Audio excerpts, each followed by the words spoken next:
Hi, I'm Jonathan Knight, and this is B Movie Madness. Movie we're going to talk about tonight? Let's find out. Ooh, Truth or Dare Critical Madness. Now, if you never heard of Truth or Dare Critical Madness before, it was a movie directed by Tim Ritter, who also did Killing Spree, a movie I talked about a little while back. And it involves a man named Mike Strauber, who, unfortunately for him, comes home from work early and he catches his wife cheating on him with his best friend. Distraught and upset, Mike ends up mutilating himself and gets thrown in a mental institution. Fortunately for him, unfortunately for his wife, due to budget cuts and overcrowding, he is let out of the mental institution and he plans on going back to his house and killing his wife. Ends up killing his best friend and trying to kill his wife, but she ends up wounding him and he gets thrown back in the mental institution. After mutilating his own face, he dons a copper mask to hide the scars, and after a while escapes the institution, planning to go back home and kill his wife once and for all. Along the way, he ends up killing some helpless victims who range from old people, a baby, a little leaguer, and elder people. He doesn't really discriminate against his victims. It doesn't matter who you are. If you're a human being, you are going to get killed by him. I didn't grow up with this movie. I never saw it in any of the video stores. A lot of people who talk about the movie grew up watching it on VHS and all that. I never saw it on VHS because any of the video stores I went to never had it. So it wasn't until a few years ago when somebody on my old Facebook group pushed me to watch this movie. And I'm really glad I did. It's a little rough around the edges, but Truth or Dare Critical Madness is a lot of fun. It was directed, like I said, Tim Ritter directed. He directed when he was 18 years old. And for an 18-year-old, he did an exceptional job. He did a really good job directing this movie. Unfortunately for him, the investors, when they found out he was only 18, because they didn't know at the time he was 18, they kind of started to mess with the film. There were some scenes that were never shot, so there's a lot of plot holes, continuity errors. There's one part where suddenly he has a whole bunch of weapons, from guns, from nunchucks, and all this stuff, and it never explains how he got it. He just springs out of nowhere. And there was a scene that was supposed to be shot to explain that, and they refused to shoot it. They refused to let him shoot it, and then there's a car chase in the movie, and they re-edited it, so it's kind of like the end of it's kind of confusing.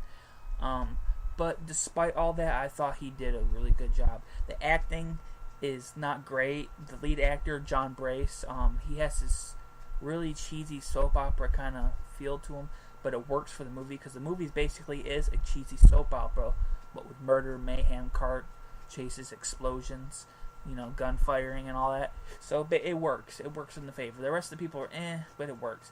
Deaths are okay. The special effects guy, according to Tim Ritter on the commentary, didn't really deliver what they promised, so he had to shoot things differently than he storyboarded them. So the deaths weren't as he originally thought they were, or originally envisioned them. There was a scene where a guy was supposed to get his jaw ripped off with a hammer, which he ended up using in Killing Spree, and it ended up being an off-screen stabbing because the guy didn't deliver. The little leaguer who gets cut in half with a chainsaw was storyboarded completely differently. His head was supposed to be cut off, and he was supposed to walk around with blood shooting out of his stump. Ended up being shot completely, like I said, completely differently, from like a faraway angle and all that. But it worked. They worked despite what happened. I mean, there's a lot of shortcomings to the movie, but I think Tim Ritter did a really good job at doing the movie with what little he had. The movie had kind of like it's been, how do you say it?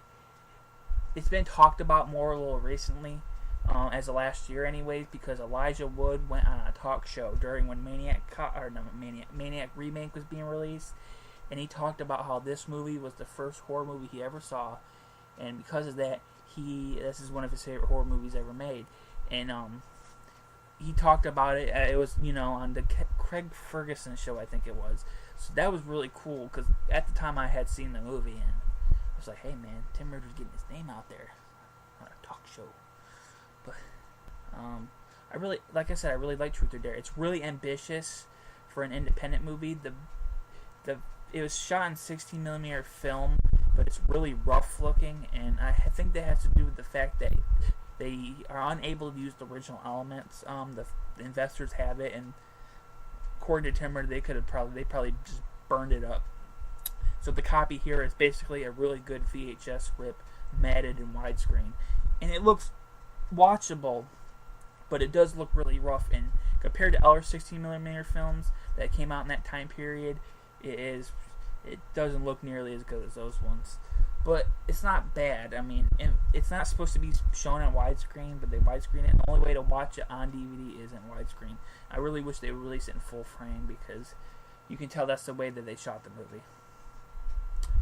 But yeah, it's a fun movie. I mean, there's, like I said, it's ambitious for an independent movie. Like there's a long car chase. There's a couple explosions. There's a lot of, the body count's pretty big. I would say the body count's pretty big.